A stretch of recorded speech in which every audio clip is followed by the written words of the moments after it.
Feeling like your project management and time tracking are living in completely different worlds? Well, get ready to bridge that gap. Today, I'm going to show you how to integrate Notion with Clockify, so you can track time directly within your Notion workspace and boost your productivity. First, make sure you have both a Notion account and a Clockify account now. In Notion, navigate to the page or database where you want to track time. Click the Add a Property button in your database. From the drop-down menu, select the URL property type. Name this property something descriptive, like Clockify link. Next, head over to your Clockify account. Go to your profile settings. You will find your API key there. Copy this API key to your clipboard.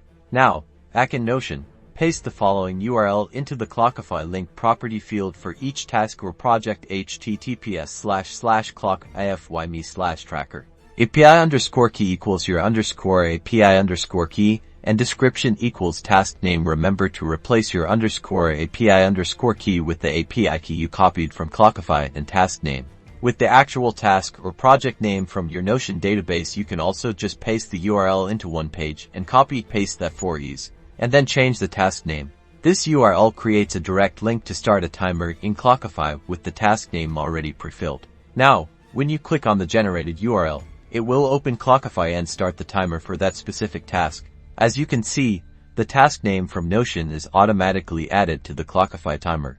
Anytime you update a task name in Notion, simply right-click the Clockify link to start a new timer with the updated name. This helps keep the time entries accurate. By integrating Notion and Clockify, you're streamlining your workflow and gaining valuable insights into where your time is going. Happy time tracking!